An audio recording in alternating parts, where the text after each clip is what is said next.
Hello friends, जय माँ बगला मुंग जय से। देखिए ये हमने छोटी सी गणपति बिठाई है, प्यारी सी। ये है हमारा पूरा डेकोरेशन और ये छोटा सा है। इस बार देखिए मैंने कुछ नहीं किया, इस बार सब मेरे विपुल भाई ये लोगों ने किया है। मैं तो गांव से आई थी, मैं तो सोची थी अगर हो पाए तो ठीक है, तो सिंपल साधारण सा करूँगी, लेकिन उन लोगों ने सबने तैयारी, क्योंकि लॉकडाउन की वजह से थोड़ा सा बहुत कुछ बंद है। और मैं तो आपको सच बोल, ये रही मैं तो गणपति लाने के लिए लॉकडाउन के हिसाब से बहुत ज़्यादा सब वो था। तो मेरे भाई हैं मूर्ति वाले हैं, वो उन्होंने मेरे को घर तक मूर्ति ला के दी, उनका बहुत बहुत शुक्रिया। और प्लस ये कोरोना की वजह से इस बार हमने पूरी मिट्टी की मूर्ति बनवाई है, जो कि कहते हैं कि मेरे मूर्ति वाले ने कहा था माँ इसको आप घर में भी विसर्जन कर सकती हो, कोई चिंता नहीं है। तो मैं यही कहूँगी कि आप सबके जीवन में खुशियाँ आएँ। मैंने कल रात को गणपति की वीडियो नहीं डाली, कोई ज़रूरत ही नहीं है। एक और बात, मुझे बहुत सारे जन पूछते हैं, बहुत सारे जन फ़ोन करके टाइम पास करते हैं। एक तो मैं फ़ोन उठाती नहीं हूँ, अगर किसी का बाई चांस उठा लिया तो वो टाइम पास कर दे, चाहे औरत हो चाहे आदमी हो। जैसे कि 2 दिन पहले एक औरत ने किया। अभी मैं किसी की पर्सनल लाइफ में नहीं बोलूँगी, ठीक है सबको दुख है, तकलीफ़ है, मना नहीं है, लेकिन उस दुख तकलीफ़ को बढ़ा चढ़ा के वो करने की ज़रूरत नहीं है। अगर आपको सही में तकलीफ़ है तो उस चीज़ का निदान करवाइए, हम आपको करके देंगे काम, ये हमारी गारंटी है। अभी जैसे 2 दिन पहले ही एक जन का था, एक लेडीज़ का, कि उसके एक आदमी 4 महीना प्रेग्नेंट होकर करके चला गया। वो मुझे सवाल कर रही है कि आपने केशव के पापा को लाया क्या? तो सबसे पहली बात, केशव के पापा कभी कहीं गए ही नहीं थे। हाँ, थोड़े दिनों के लिए उनके घर वालों ने उन्हें अलग ज़रूर किया था, लेकिन माता रानी है, मेरे गणपति बप्पा है, वो खुद आज मेरे पास है। पहले मैं अपना भला करती हूँ, फिर दूसरों का भला करने का दम लेती हूँ। मेरे अंदर है, मेरे अंदर मैंने पूजे पाठ से उन्हें नहीं लाया, मेरा प्यार सच्चा था, उन्हें केशव की फ़िक्र थी, वो खुद आए, ऐसी बात है। लेकिन ये जो बात है कि बात बताने के लिए ज़रूरी है कि हाँ वो आए हैं मेरे पास, तो मैं दूसरों का काम लेती हूँ। और दूसरी बात, ये जो मैंने उसको एक्चुअली सजेस्ट किया, मैं झूठ नहीं बोलूँगी, वो उसको किसी ने धोखा देके 4 महीना प्रेग्नेंट करके चला गया। तो उसको सजेस्ट किया कि लाइफ में या तो आगे बढ़ जाओ, अगर आगे नहीं बढ़ सकते हो तो फिर जो ठीक है करो। तो ऐसे बहुत जन हैं जो मैसेज करके पूरी बातें करके टाइम पास करेंगे, बाद में बोलेंगे हम सोच समझ के बताते हैं। तो फिलहाल टाइम पास मत करो, क्योंकि आप मुझसे टाइम पास करते हो, लेकिन जिन टाइम पास नहीं करता है। फिलहाल तो आज का दिन एक लास्ट है सुल्तान जिन लेने का। सुल्तान जिन क्या क्या कर सकता है मैं ये बताती हूँ। सुल्तान जिन आपको दुनिया में नाम दे सकता है, शोहरत दे सकता है, हर जगह पे आपकी काबिलियत वो कर सकता है। आपके दुश्मन उसके दुश्मन है, आपके दोस्त उसके दोस्त है। आपका दुश्मन अगर आपके बारे में बुरा सोच रहा है तो मैं एक ही बात बोलूँगी, उनका आपका कुछ नहीं बिगड़ेगा। वो आपसे पूछेगा भी नहीं कि मैं दुश्मन के साथ जाके क्या करूँ। उसको जो सही लगेगा, बीमार करना, लकवा मारना, मारण क्रिया करना, सुल्तान जिन अपने आप कर देगा। वो आपको सुनेगा ही नहीं, समझे? ऐसी बात है। जैसे कि परसों एक संजय भाई ने भी किसी ने हरकत की थी, यूट्यूब पे डाला था, मैंने मैसेज मैंने ये दिया वो दिया। देखो पहली बात, मैं कभी किसी से पैसे मांगती नहीं। जो मेरे पूजे के हैं मैंने पहले ही बोला है, पैसा फेंक तमाशा देख। शक्तियाँ लेने का मुझ में देने का दम है, आप में लेने का दम होना चाहिए। लेकिन देने के बाद अगर उनका खर्चा पानी लग रहा है और देने से आप मना करो और बाद में बोलो कि देखा जाएगा, ये किया जाएगा, तो लेना ही नहीं चाहिए, आगे बढ़ना नहीं चाहिए। और आगे बढ़ने के बाद अगर आप यूट्यूब पे ऐसा कमेंट बॉक्स में लिखोगे, सोचोगे क्या मैं ऐसा नाम खराब कर दूँ, मैं उसी जगह बोलती हूँ, उसी जगह उसका पैसा डूब जाएगा, फिर उसको पैसे नहीं मिलेंगे। मैं सीधी बात है, पैसे मिलने का छोड़ो, शक्तियाँ हम सिद्ध करें। हम पागल हैं क्या? शक्तियाँ सिद्ध कराए और बाद में तुम लोग मुँह मांगा पैसा मांगो करे, ऐसा नहीं। हम काम करके, मैं काम करके दे सकती हूँ। और इस बार मेरे पास जो शक्ति सबसे बड़ी आई है, सुल्तान जी, जो एक्टिवेट है, बारिश के रूप में है, वो सारा काम कर सकता है। आपका धन का काम कर सकता है, दुश्मनों का काम कर सकता है, किसी गए को वापस आ सकता है, किसी का बहुत प्यार बहुत लंबे समय से खो गया वो आ सकता है। कल कोलकाता से भी किसी का मैसेज आया था, उसकी बीवी 6 महीने से चली गई है। 6 महीने की बात करो, यहाँ पे 5 साल की गई बीवी वापस आई है और माफ़ी मांगते हुए आई है। ये सुल्तान जी का करिश्मा है। सुल्तान जी ने कितने लोगों को 2-3 दिन में, एक बंदे हैं जिन्होंने मुझे मना किया है, सरनेम उनका पार्टी लिया, उन्होंने मुझे मना किया है। अभी भी मैं सॉरी भाई, उनको तो बहुत बड़ी रकम मिला है, उनको बहुत बड़ा फ़ायदा हुआ है। उन्होंने बोला माँ प्लीज़ नाम मत लो, क्योंकि क्या होता है आपकी वीडियो हमारे लोग भी सब लोग बहुत देखते हैं, तो उन पर अड़चन आ सकती है। तो ऐसी बात है। तो शक्तियों का अपमान मत करो। शक्तियाँ आपको हर तरह से आगे बढ़ा सकती है, आपके दुश्मन को बेकार कर सकती है, आपका धंधा पानी चालू कर सकती है, जो आपका धंधा पानी बंद करे उनकी दुकान बंद करवा सकती है, सब कुछ कर सकती है, समझ रहे हो? और एक और बात, विश्वास, सबसे बड़ा विश्वास की कमी नहीं होनी चाहिए। जहाँ विश्वास की कमी हुई वहाँ वो बैंड बजा देती है। मैंने अक्सर एक देखा है, एक बात बताती हूँ। एक जन ने मुझे कल पूछा था, कल उन्होंने भी मुझसे शायद टाइम पास किया, कहाँ से तो थे पता नहीं, उनका कुछ मैटर था घर का ही, उन्होंने भी बोला हाँ दीदी दीदी दीदी करके टाइम पास किया। ये मत करो, क्योंकि आप मुझसे टाइम पास करोगे बात करके, लेकिन बाद में शक्ति सुल्तान जी ने आपके साथ क्या करेगा वो मालूम नहीं। कितने लोग मुझे परसों किसी ने मुझे मैसेज किया था, शुभम करके था, जो कि उसको कुछ उल्टा नहीं बोला था, मुझे पैसे दिखा रहा था। मुझे क्या होता है, तेरे में शक्ति देने की ताकत ही नहीं है। हाँ ठीक है नहीं है, लेकिन मुझे तो पता है ना शक्तियाँ क्या है। जो मेरे साथ शक्तियाँ एक्टिवेट कराए, मैं बोलती हूँ मेरे में देने की ताकत नहीं, तेरे में लेने की ताकत नहीं। तेरे गांड में दम है तो तू लेके बता ना, मैं ना दूर तो तेरा जूता मेरा सर, ये बात है। मुझे पता है ना कि मैं शक्ति दे सकती हूँ, क्योंकि मेरे पास शक्तियाँ हैं। हमारी ताकत इस बाल में रहती है, जो मैं बार बार बाल ऐसे करती हूँ ना, तो शक्तियाँ मेरी बातें सुनती है, समझ रहे हो आप। कल की भी बात है, कल भी एक मलाड से एक भाई है, पता नहीं कौन है, मुझे लालच दे रहे हैं, कह रहे दीदी बहुत बड़ा काम है, आप प्लीज़ मुझे अपने घर पे बुलाइए, मैं आपको गान करती हूँ। एक बात बताती हूँ, मैंने विद्या देवी ने आज तक पैसों के लिए बिकी नहीं है, और आज तक कभी घर बुला के काम नहीं लिया, क्योंकि मैं लोगों के जैसा बाबागिरी नहीं करती हूँ, ना तो मैं लोगों के जैसा आश्रम खोल के बैठी हूँ, ना कुछ। मेरी पर्सनल लाइफ अलग है और मेरा काम अलग है। मैं ऑनलाइन काम लेती हूँ, सारी जिम्मेदारी मेरी रहती है, मेरे कीड़े मुझे ही पड़े, बात खत्म। मैं अगर किसी के साथ गलत करती हूँ तो मेरे साथ ही गलत होगा।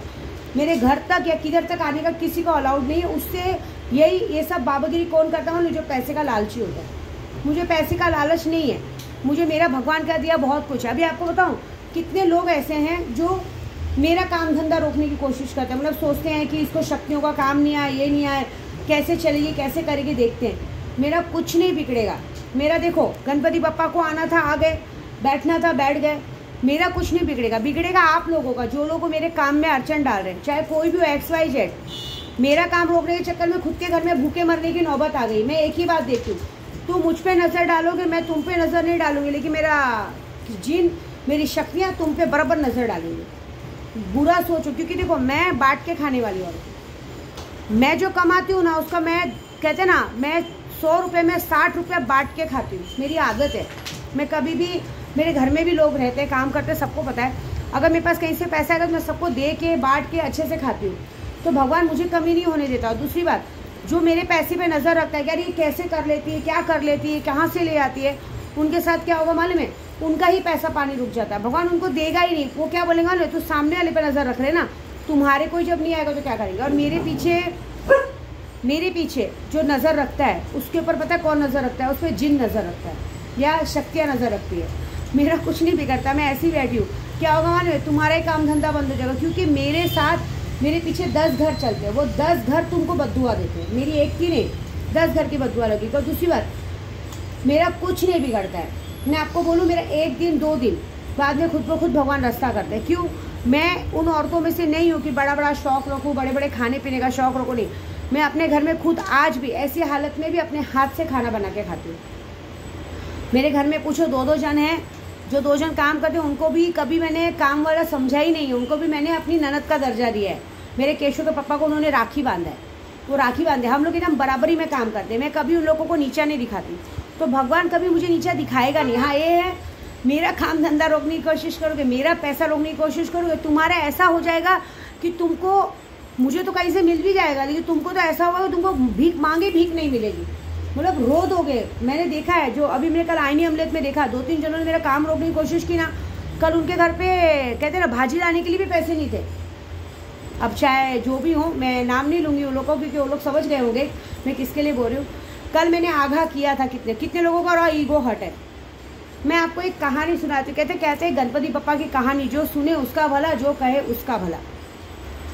तो पहले तो ये बता दूंगी कि सुल्तान जिन आज का दिन है लेने का। आज का दिन जो ले लेंगे अच्छी बात है, उनको हर तरह का फ़ायदा करेगा। और हाँ, एक और बात बता देती हूँ, किसी ने कहा कि सुल्तान जिन का साइड इफेक्ट है। सुल्तान जिन से आप किसी औरत का गलत काम नहीं करवा सकते। जैसे जिस औरत को आप जानते नहीं हो, सोचो कि उसके साथ उसको वश में कर लूँ, उसके साथ कुछ गलत कर लूँ, वो काम नहीं करा सकते। और मुझे इग्नोर नहीं कर सकते। अगर आपने मुझे इग्नोर किया, मेरे लिए बुरा बोला, तो देख लेना सुल्तान जी ने या तो आपके पैसे चोरी करवा देगा, या तो आपको गाड़ी से गिरा देगा, या तो आपके साथ कोई बीमार कर देगा, या आपके साथ किसी से झगड़ा करवा देगा। अननेसेसरी कुछ ना कुछ आपका दिमाग इधर उधर फिरता रहेगा। कुछ ना कुछ तो होगा जिसकी वजह से आपको समझ में नहीं आएगा कि अरे मेरे साथ आज क्या हो रहा है, आज किसका मुंह देख के उठा मैं किसका मुंह देख के उठा मेरे साथ ऐसा हो रहा है, किसका मुंह देख के नहीं उठा, विद्या देवी के बारे में बुरा सोचा, उसी का नतीजा ये है। बुरा सोचोगे खड्डे में गिरोगे, मुझे कुछ नहीं। और ये कहते हैं ना, एक मैडम, इसी में एक कहानी कही जाती है गणपति बप्पा में चतुर्थी की। 2 बहनें रहती है। हम लोग ये कहानी कब कहते हैं, जब बीच में एक चतुर्थी आती है गणपति के रक्षाबंधन के 4 दिन बाद, जिसमें लड़कों के लिए उपवास रखा जाता है, बच्चे के लिए, उसमें कहानी कही जाती है। हमारी मम्मी हम लोग को बचपन में सुनाती थी। 2 बहनें रहती है, एक गरीब रहती है, एक अमीर रहती है। वो जो गरीब बहन रहती है वो बड़ी बहन के घर में, अमीर के घर में काम करती रहती है। तो गणेश चतुर्थी आता है, उसमें कहते हैं चने की दाल, कहते हैं ना गुड़, और गुड़ लेना रहता है और काला तिल, हाँ सॉरी, गुड़ और काला तिल का भोग लगता है। तो वो अपनी बहन से बोलती है कि दीदी आज मैंने उपवास रखा है, मुझे कुछ पैसे दे दो ना, मुझे भगवान की पूजा के सामान लाने। तो वो बोलती है तू क्या करेगी पूजा का, तू क्या करेगी पूजा करके, तेरे को कौन सा भगवान आके महल खड़ा करके दे देंगे, रहने दे, चुपचाप काम करो। और वो सूखी रोटी वोटी उसकी बहन को देती है उसके बच्चों के लिए। वो मायूस होकर जाती है, एक जगह बनिया के जाती है, बनिया को बोलती है भैया थोड़ा सा मुझे गुड़ और काला तिल दे दीजिए ना, मैं गणपति बप्पा की आज पूजा करनी है, मैं आपको बाद में पैसे दे दूँगी। तो बोला कि नहीं उधारी नहीं चाहिए। और देख तो गोनी में, वहाँ जो गोनी पड़ी रहती है वहाँ पे थोड़ा सा गुड़ और तिल लगा रहता है थोड़ा सा। तो वो बोलते अच्छा ये कांच के ले लूँ मैं, मतलब निकाल के ले लूँ। तो बोला हाँ ले जा। तो वो गुड़ और काला तिल ले जाती है और रात को दिन भर उपवास रखती है। उसमें पानी नहीं पिया जाता, हम लोग पानी दूसरे दिन पीते हैं। रात को जब चंद्रमा देखते हैं तो चांद देख के पानी पीते हैं। तो वो गुड़ और काला तिल रख देती है भोग, और गणपति बप्पा को बोलती है बप्पा मेरे पास तो यही है, अभी आप मुझे माफ़ कीजिएगा। अब रात को गणपति बप्पा निकलते हैं, सबके घर पे घूमते हैं, तो देखते हैं उसके घर में जाते हैं। उसके घर में थोड़ा सा वो प्रसाद रहता है, वो मुँह में डाल के खाते। बोलते मुझे कुछ खाने को दो, पहले बुढ़े के रूप में जाते हैं और औरत को बोलते हैं कि मुझे कुछ खाने को दो। तो बोलती भगवान मेरे घर में तो कुछ भी नहीं है, बाबा जी यही गणपति बप्पा को भोग लगाया था, आप चाहिए तो यही खा लीजिए। तो बोले ठीक है, तो खा लेते हैं। तब उनको जोर से बाथरूम आती, बोलती मुझे बाथरूम लगी, मुझे बाथरूम करनी है। तो बोलती बप्पा अब इतनी रात को आप कहाँ जाओगे, मेरी तो छोटी सी कुटिया, यहीं जहाँ मन करे वहाँ बैठ जाओ। अब वो पूरे कुटिया में गंदा कर देते हैं, पूरी कुटिया में कहीं भी बैठने की जगह नहीं छोड़ते। तो वो बोलता है मैं पोछूँ कहाँ। तो बोलती है अभी यहाँ तो कुछ पोछने के लिए है नहीं, ये लीजिए बाबा जी मेरे बालों की लटों से पोछ लीजिए। तो वो ठीक है बोलते पोछ देते हैं। फिर वो चले जाते हैं और सो जाती है। जब वो सुबह सो के उठती है तो पता है क्या चमत्कार हुआ रहता है, जो उसकी कुटिया रहती है, झोपड़ी रहती है, वो महल हो चुका रहता है। और जो उसके बालों से भगवान पोछे रहते हैं, उस बालों को एकदम बड़े लंबे घने बाल हो जाते हैं और उनके पूरे शरीर पे सोना ही सोना रहता है। कुछ दिन बाद उसकी बहन बोलती है क्या बात है छोटी वाली आ नहीं रही है काम पे। वो जाती है देखती है तो भाई वहाँ झोपड़ी की जगह महल है, अच्छे खासे सब कमा रहा है। तो अपनी बहन को पूछती है कि ये सब कहाँ से हुआ, कैसे हुआ। तो बेचारी भूली रहती है ना, वो बता देती है ऐसा ऐसा हुआ था, ऐसे ऐसे बाबा जी आए थे, ऐसा ऐसा हुआ। तो वो अगले साल का वेट करती है। अब उसके पास सब कुछ रहता है, हाँ, तो भी वो अगले साल क्या करती है मालूम, वो भी सेम वही हरकत करती है, जानबूझ के ऐसा सब करती है, थोड़ा सा रखती है, जो कि भगवान उसको भरा पूरा रखते हैं। भरा पूरा रखने के बाद भी लालच आदमी की बुरी बला, वो ऐसे ही करती है। तो उसके बाद वो रात को भगवान जी हंसने लगते हैं गणपति बप्पा कि बताओ जिसको दिया हूँ वो भी यही कर रहा है। तो अपनी बीवियों से कहते हैं सुख समृद्धि की, देखो ये क्या कर रहे हैं। तो बोले आप प्रभु आप ही देखिए। वो जाते हैं और उसके साथ भी सेम वही हरकत करते हैं। लेकिन वो सोचती जब सुबह सो के उठती है तो देखती है सब जगह गंदा ही गंदा, उसके बाल में पूरा मतलब वो सब शी रहता है, ऐसा पूरे घर में गंदा ही गंदा।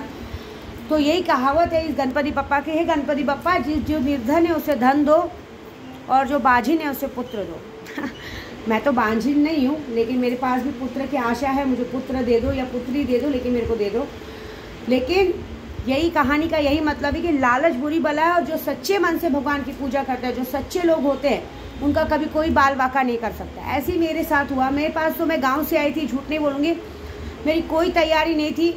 मेरे विपुल भाई आए, बोले माँ दीदी मैं मंडप बना देता हूँ। मेरे विपुल भाई अभी थोड़ा सा हाथ टाइट है, क्या है अभी लॉकडाउन है, वो सब थोड़ा काम होने वाला है, क्योंकि मेरा जो, तो बोले दीदी ऐसी कोई बात नहीं है, आपका क्या है, आप तो मतलब परीक्षा क्यों ले रहे। हम है ना, मूर्ति वाला मूर्ति रख के चले गए, स्थापना हो गई, सब हो गई।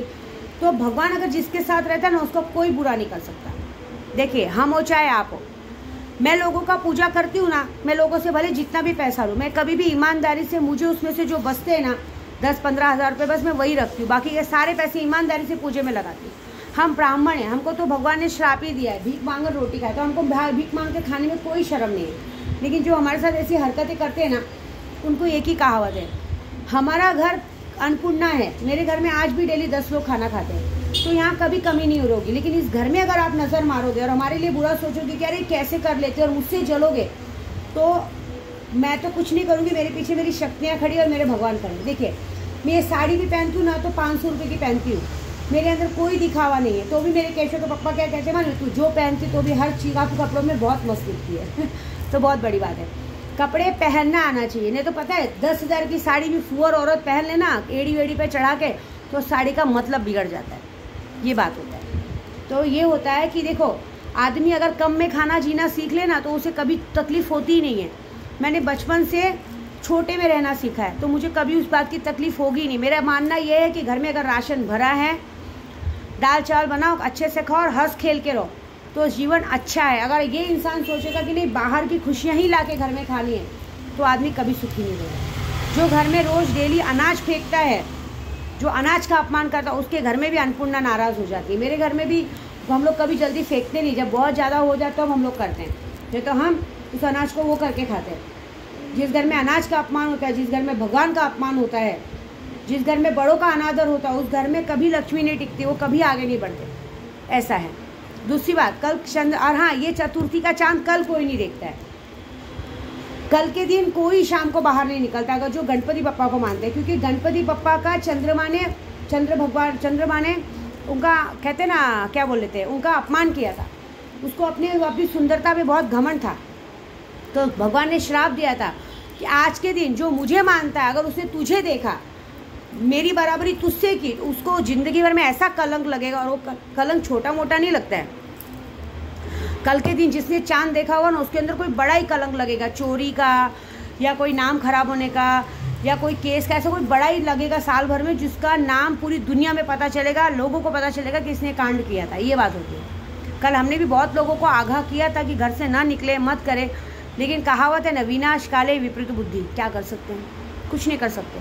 और दूसरी बात, चंद्रमा का नाम, चंद्रमा, चांद सबको बहुत प्यारा दिखता है, लेकिन चंद्रमा नाम अक्षर से, च अक्षर से आज तक जितनी राशियाँ हैं, जिसने भी इस अक्षर से नाम रखा है वो आजीवन दरिद्र है, आजीवन उसके घर में कोई सुख नहीं है, और आजीवन वो कलंकित है, क्योंकि वो गणपति बप्पा को पसंद ही नहीं है।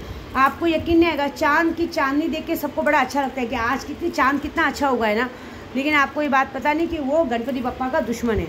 इसलिए उस अक्षर से जिसका भी नाम है भगवान उसके दुश्मन है। भगवान उसको आजीवन कभी सुख से रहने नहीं देते, ना सुख से खाने देते, उस पर हमेशा दाग लगा रहता है, एक ना एक दाग लगा ही रहता है।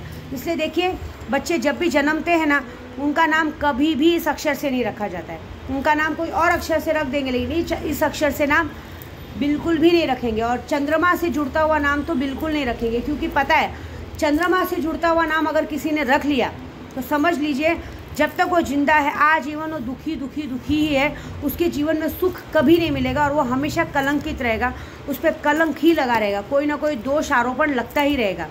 और वो नेचर से भी वैसा रहता है, मतलब कहते हैं जैसे चंद्रमा को घमंड था, वैसे उस अक्षर के नाम वालों का अंदर से घमंड रहता है कि हमसे सुंदर कोई नहीं है, लेकिन उसका घमंड सिर्फ गणपति बप्पा चकनाचूर करते हैं, क्योंकि उनकी तरफ कोई देखता ही नहीं है। उनका हमेशा समाज में अनादर होता है, उन्हें कभी किसी जगह मान सम्मान नहीं मिलता है, उन्हें हीन भावना से देखा जाता है। ये बात मैं सच कह रही हूँ, चाहिए तो भाई पुराणों में पढ़ लो, मैं तो भाई जात की ही पंडित हूँ, तो हमें जो सिखाया जाता है हम बोलते हैं, और अगर किसी को हमारी बात बुरी लगी तो तहे दिल से सॉरी, क्योंकि मैं सबको आगाह करती हूँ, लेकिन कोई हमारी बात सुनता नहीं। और दूसरी बात, कम खाना सीखो और विद्या देवी पे नज़र रखना बंद करो, क्योंकि मुझ पे नज़र रखोगे कल तो तुम्हारे घर में भाजी लाने के लिए पैसे नहीं थे, कहीं ये ना हो कि 2-2 दिन भूखे रहने की नौबत आ जाए। मेरा कुछ नहीं बिगड़ेगा, मेरे लिए मेरी माता रानी है, मेरी विंध्यवासिनी मेरे पीछे खड़ी हैं, बिगड़ेगा तुम्हारा बिगड़ेगा, मुझे क्या है। बाकी मुझ में शक्तियाँ लेने का दम, मुझे शक्तियाँ देने का दम है, तुम में लेने का दम होना चाहिए। मुझे धमकी मत दो, दम है तो करके दिखाओ। अपनी उस्ताद की उसकी बातें मत बताओ, क्योंकि मैं तो ऐसे उस्ताद को तो अपना चाटने के लिए भी खड़ा ना करूँ। बात ख़त्म कर दो, समझ लो इसमें मैंने कितनी बड़ी बात बोल दी, समझ लो। मैं तो अपने झांटों के पास भी उसको आने ना दूँ, ऐसी हूँ मैं। और दूसरी बात, ये जो मेरे घर तक आने की बात करते हैं ना, अगर कोई किसी ने कभी ऐसा सोचा कि चलो मैं विद्या देवी के घर तक जाके ऐसी माता जी करके देख दूँ, दूसरे दिन अगर उसके घर में किसी का एक्सीडेंट नहीं हुआ तो मेरा नाम बदल देना। क्यों? मुझे ना ऐसा बातें पसंद है, ना मुझे शौक़ है। काम कराने का दम है कराओ, बाकी ये सब फालतूगिरी छिछोगिरी बंद कर दो, क्योंकि मैं पैसों की लालची तो हुई ही नहीं। मेरा खर्चा क्या है मालूम है? मेरा खर्चा है बस दिन भर का मेरा एक रेड बुल, मैं एक रेड बुल पीती हूँ, 115 रुपये का खर्चा है मेरा, बाकी कोई मेरा पैसा सब उठा के लेके जाए, मुझे कोई फ़र्क नहीं पड़ता। मैं ऐसी हूँ और मैं पंडित हूँ। अगर आप मुझे आज गंगा किनारे भी बिठा दोगे ना तो भी 1 साल बाद बंगले में ही पाओगे, मुझे कोई नहीं गिरा पाएगा। तो बस अपनी देखो, मेरे पे कम ध्यान लगाओ, नहीं तो पता चला अभी कम बर्बाद हुए और ज़्यादा बर्बाद हो जाओगे। जय माता दी।